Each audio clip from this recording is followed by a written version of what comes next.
Prime Minister Tony Blair.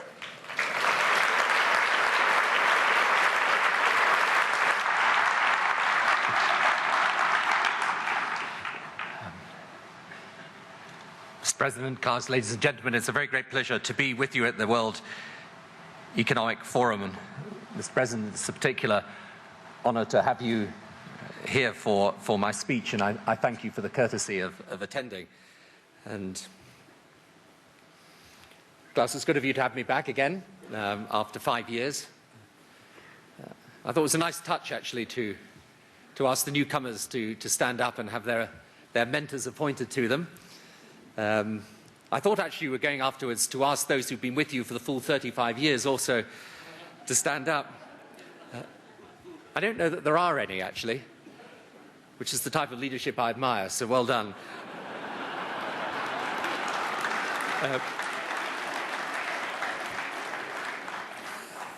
Now, what I intend to do, ladies and gentlemen, today is to talk a little about the general situation and then particularly focus on the issues of Africa and climate change. And you're,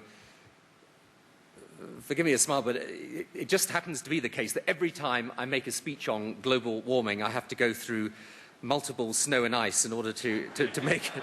There it is.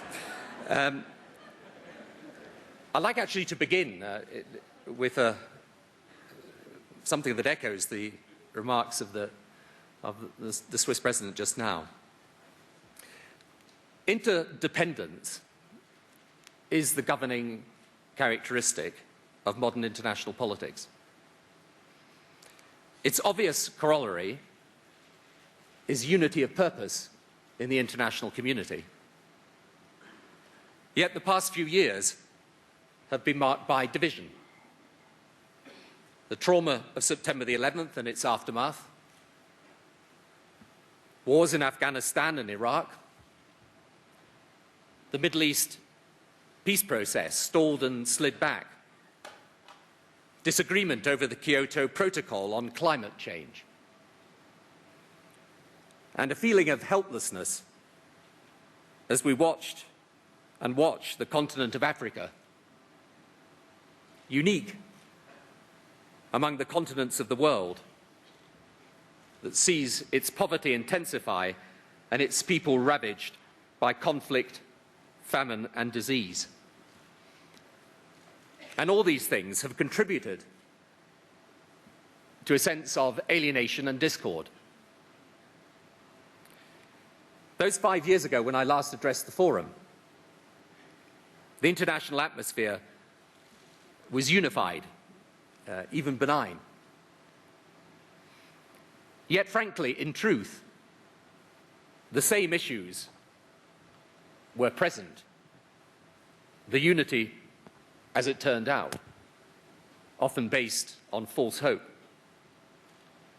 Today, the issues seem more raw, but they are also clearer. There is no pretense about the problems or about the division. The question, therefore, is, can we find an agenda in the international community that unifies us? And curious as it may seem, given what I've just said, I believe we can. There is no shortage of goodwill to resolve the problems if the perception of them is plain. The remarkable response, not only of governments, but most of all of people to the tsunami, shows there is an abundance of the human sentiment of solidarity. Bill Gates' donation of $750 million, more than many countries' entire aid budgets, to tackle the killer diseases of Africa, demonstrates the possibility of business compassion. But there is a more fundamental political reason for optimism. It is true we may disagree about the nature of the problems and about how to resolve them. But no nation, however powerful, seriously believes today that these problems can be resolved alone. Interdependence is no longer disputed. President Bush's inauguration speech last week marks a consistent evolution of American policy. He spoke of America's mission to bring freedom in place of tyranny to the world. Now, leave aside for a moment the odd insistence by some commentators that such a plea is evidence of the neoconservative grip on Washington. Myself, I always thought progressives were all in favor of freedom rather than tyranny. But the underlying features of the speech seem to me to be these. America accepts that terrorism cannot be defeated by military might alone. The more people live under democracy, with human liberty intact, the less inclined they or their states will be to indulge terrorism or to engage in it. This may be open to debate. Personally, I agree with it.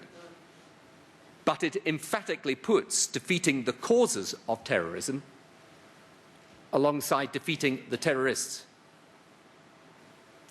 Secondly, by its very nature, such a mission cannot be accomplished alone.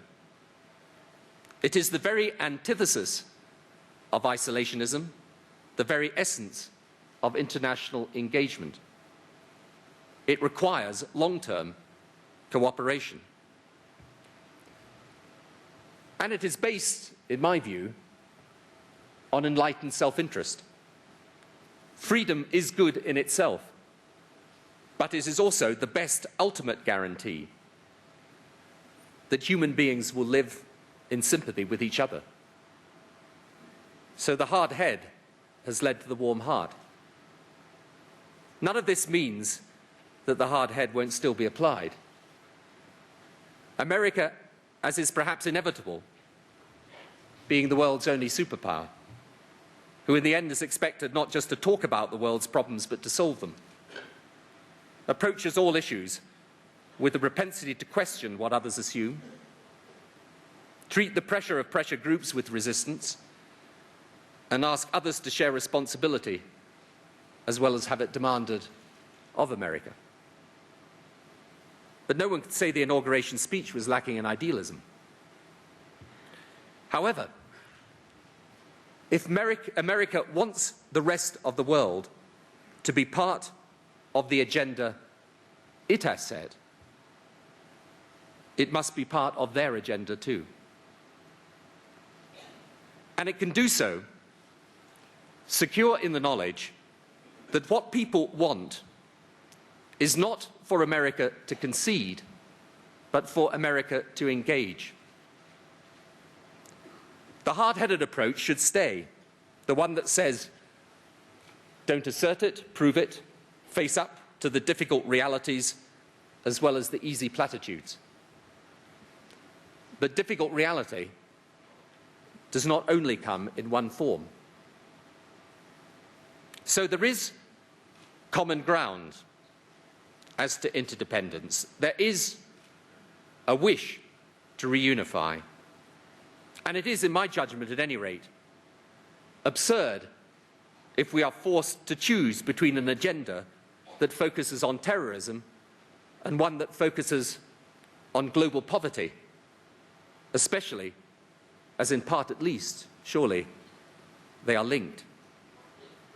So, what could be the subject matter of a common and unifying agenda?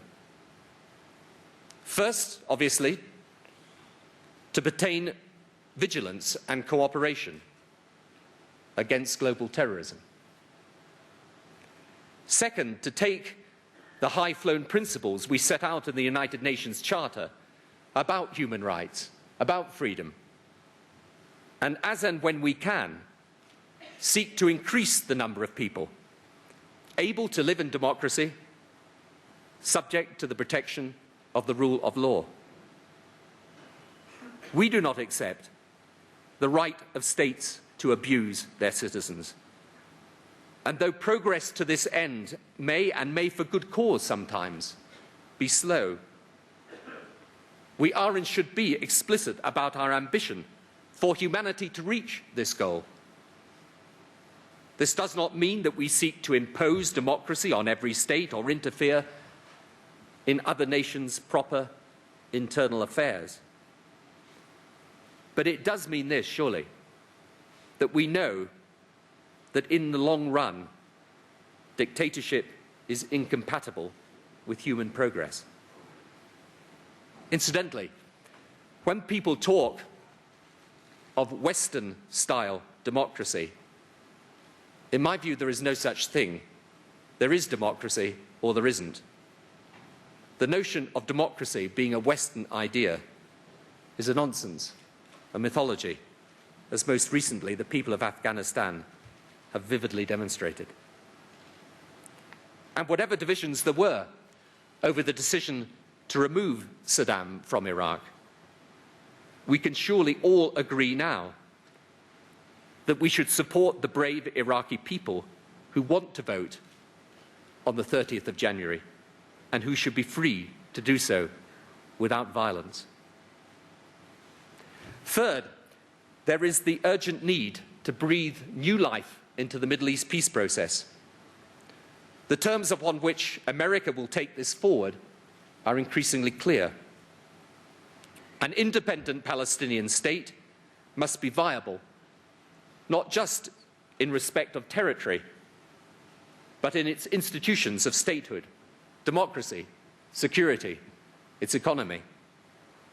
The Palestinians wish for this. We should support them in doing it. If that happens, then the disengagement from the Gaza and parts of the West Bank by Israel can be the first and not the last step to such a Palestinian state.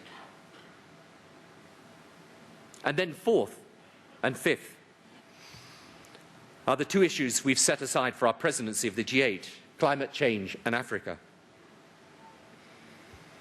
I get somewhat alarmed from time to time about the number of other political leaders who, when I tell them these are my two priorities, pay great tribute to my political courage, which is a sure politicians speak for foolhardy. But why do it? Not just because they matter, but because on both there are differences that need to be reconciled. And if they could be reconciled, or at least move forward, it would make a huge difference to the prospects of international unity, as well as to people's lives and our future survival. We live in a world where 300 million Africans still don't have access to safe drinking water. They're not deprived simply of the relative luxuries of clothing or shelter or electricity, but the most basic requirement of existence, clean water. 3,000 African children under the age of 5 die every day, every single day, from malaria. 6,000 people die every single day from AIDS. In the Congo alone, over the last 5 years, 3 million people have died from conflict. We know all of this. So what can be done? And given past history, and yet Africa's continuing suffering, what can be done that's different, that will actually achieve the noble ideals we so frequently reiterate? The Africa Commission, established last May by me and half of whose membership is African, has at its heart two guiding principles. The first is this: we cannot confront the endemic perpetual crisis of African poverty on any basis other than a partnership between African governments and those of the developed world. The old donor-recipient relationship is patronizing and unworkable. But we need to help African leadership grow, building democratic and institutional capacity that allows African nations to govern effectively, create proper political, legal, fiscal and commercial systems of sound government, and to root out corruption. There are positive signs. Democracy in Africa is spreading. It is now the norm.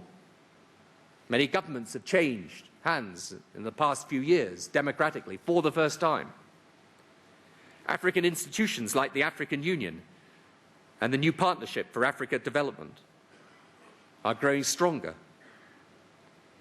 But commitment by the developed world is rightly conditional. It is help, but on the only basis that really works.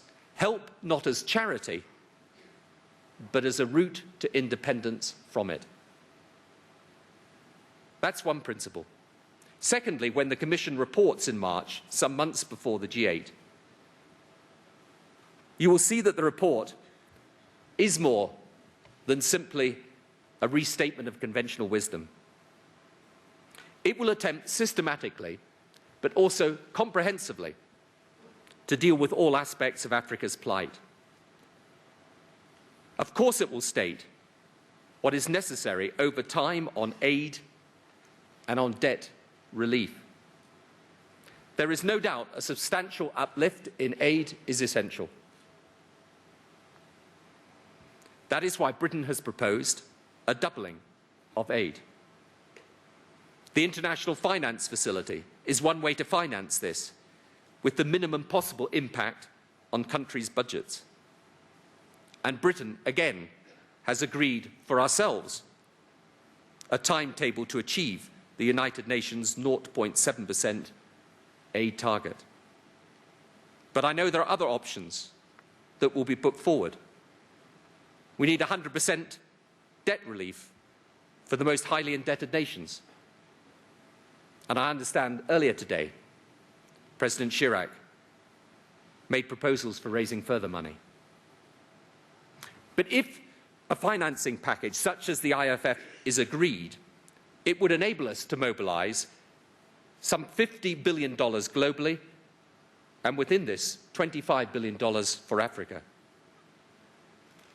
And the blunt reality is that the Millennium Development Goals, those things the whole international community stood up and applauded, can't be met without such help.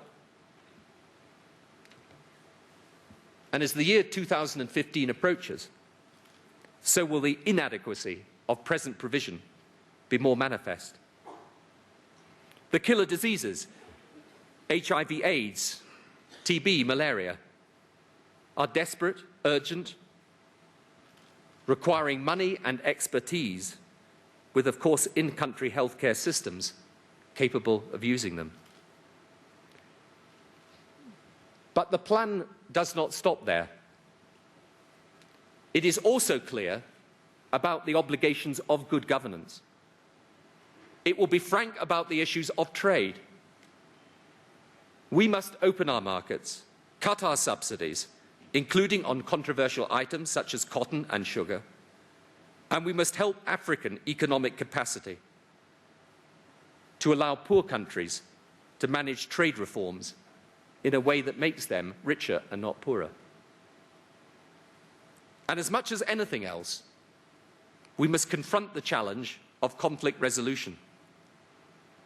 Not until a continent rich in resources ceases to be a victim of wars of plunder will Africa have any hope of utilizing the help given. This capability to intervene and keep the peace has to be built in Africa itself. Today in the Sudan, as you know, the African Union and its peacekeeping forces do their best. And without them, such progress as there is would be absolutely impossible. But if there was the proper capability, with sufficient numbers of forces, well equipped and trained, so much more could have been done in the Sudan. And so much more must be done in future conflicts. Now, I do not pretend that every part of this report will be to everyone's liking, but I hope its essential principles can be accepted. And I hope also to propose at the time of the G8 a mechanism to ensure that what is agreed is then followed through and acted upon. In respect of Africa, the problem, at least, is universally acknowledged. In respect of climate change, it isn't. There are some facts that are accepted. The 5 hottest years on record have occurred in the last 7 years, the 10 hottest in the last 14. It is over 18 years since the world recorded a colder than normal month. Snow cover has decreased 10% since the 1960s alone. Ever since Arrhenius first predicted global warming in 1896, it's been fiercely debated. I'm not a scientific expert. I only see that the balance of evidence has shifted one way.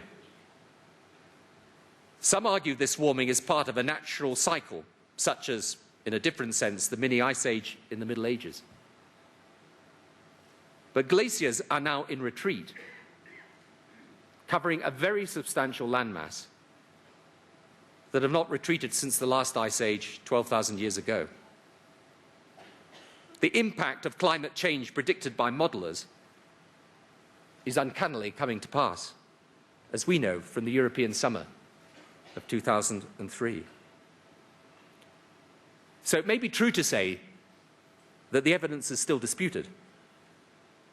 It would be wrong to say that the evidence of danger is not clearly and persuasively advocated by a very large number of entirely independent and compelling voices.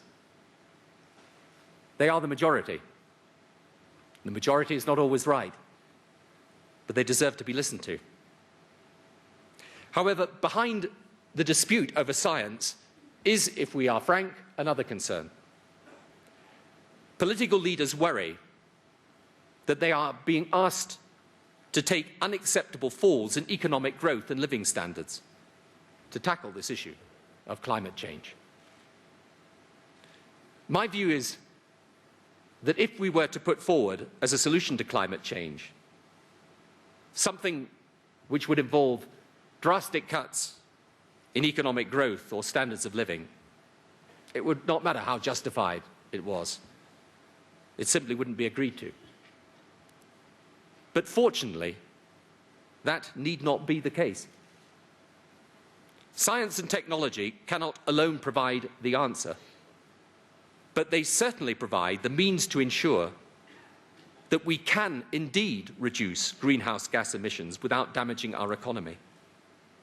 Indeed, over time, they provide the prospect of significant business and economic opportunities.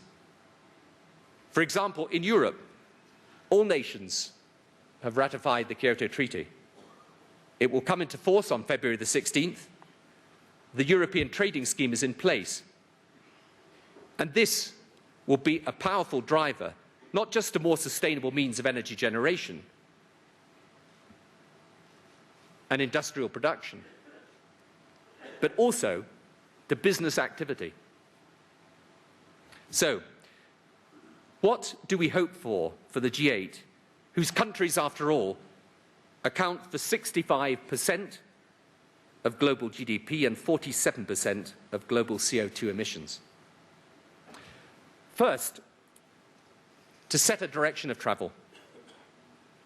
Whether because of the risks associated with climate change or related issues of security of energy supply, we need to send a clear signal that whilst we continue to analyse the science, and there is a conference next week in Exeter that will help, we are united in moving in the direction of greenhouse gas reductions.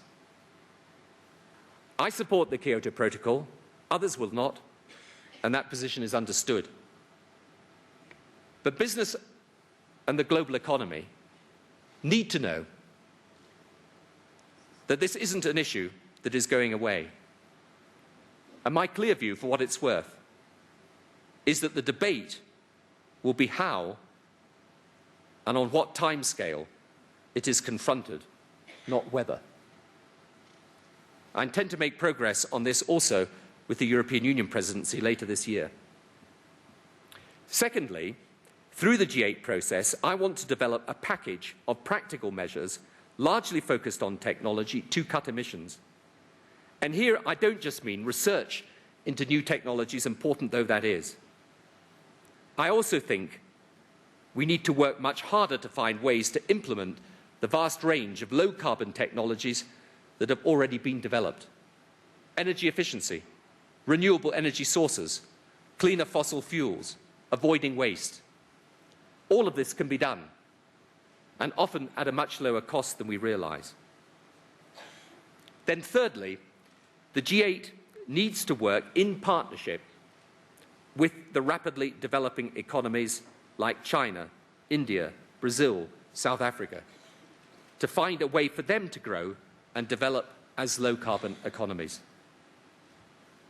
I was struck by the fact that by the year 2030, coal plants in developing countries could produce more carbon emissions than the entire power sector in the OECD does now.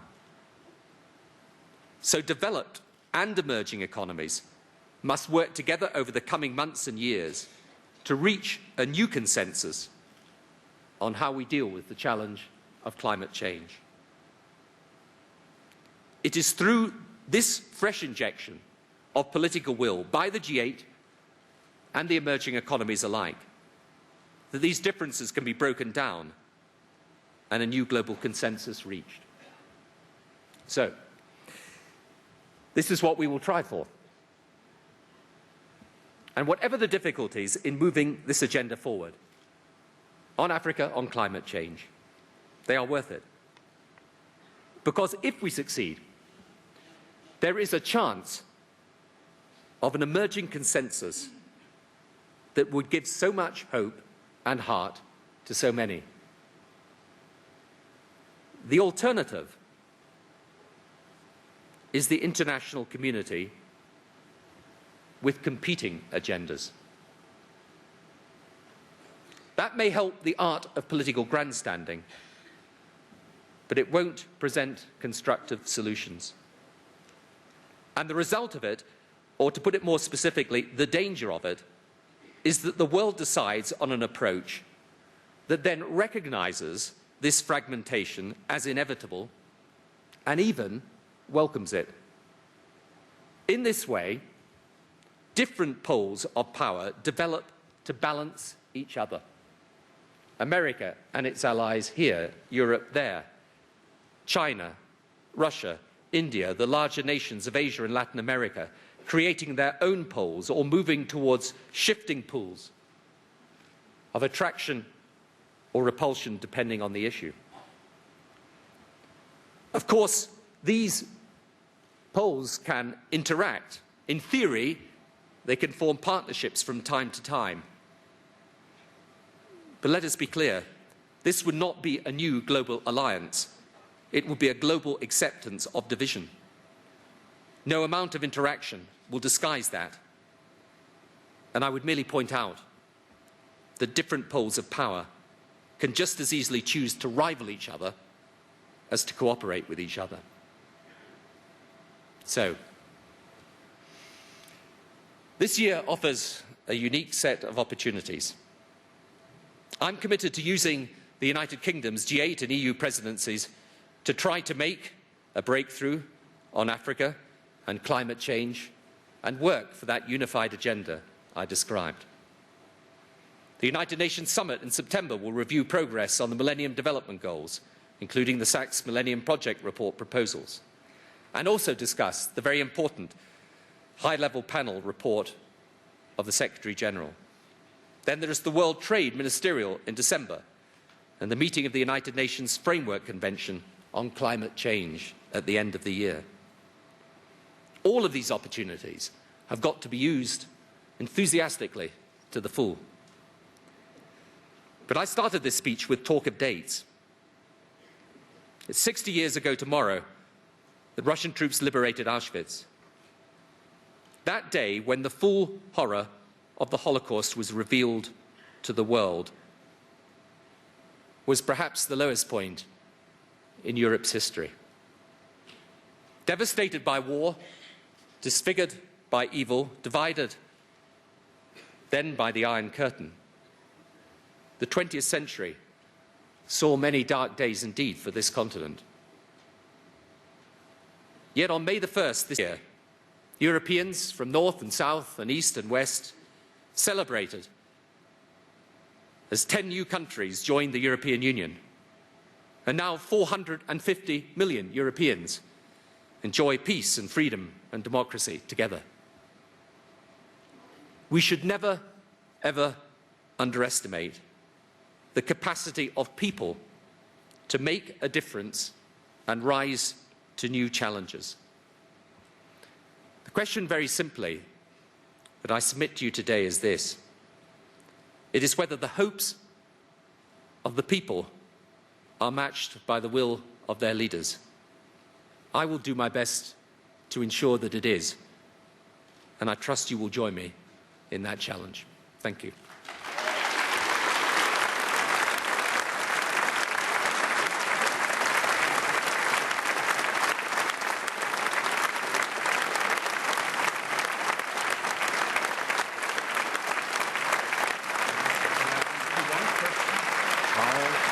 I will ask one question, how the business community can support you.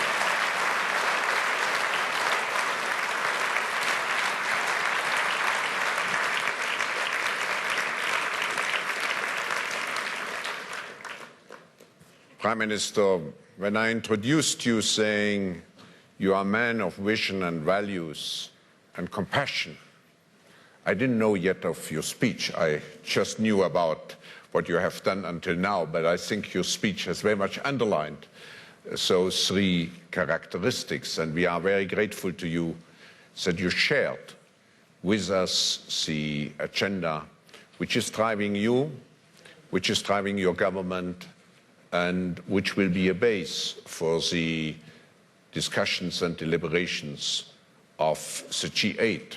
You have really shown to us and reminded us that we all have to take responsibility for the tough choices.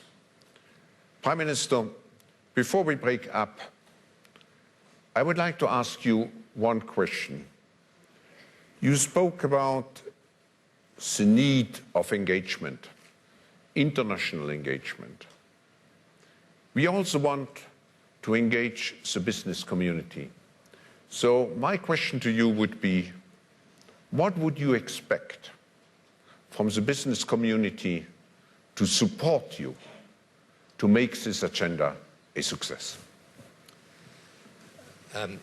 Well, first of all, I think we should be clear that the business community has to make sure that its businesses work well and make a profit.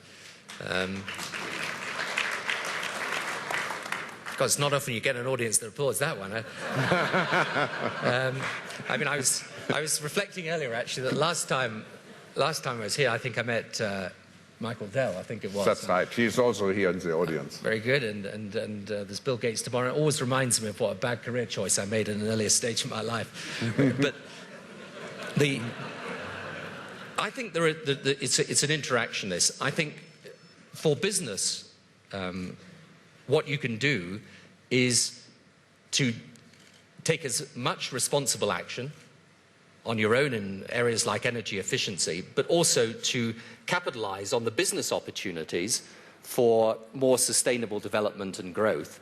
However, I think the business community, in my judgment, will only really push forward on this when they get a clear signal from the international leaders that the framework is moving in the direction of cutting greenhouse gas emissions. I think what is unfair is, in a sense, to expect business to take the strain without that clear signal from the international political leadership. So I think it's a two-way process. But if we give that signal, then I hope the business leadership actually have the creativity and imagination to realize potentially there are real business opportunities in this area.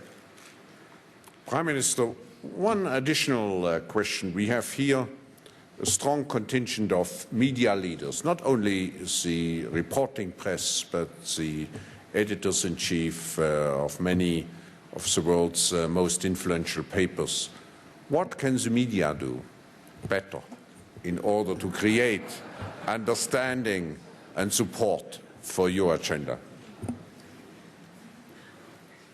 I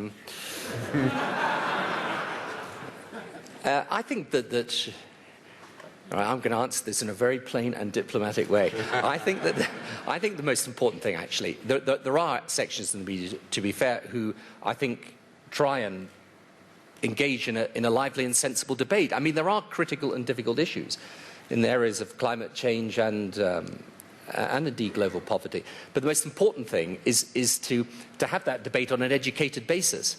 And I think that, for example, when we have there's a conference next week, international conference on the science on climate change, which will take place, and that's the type of thing that I think people want to know about the arguments and feel that the public feels that they're part of the debate.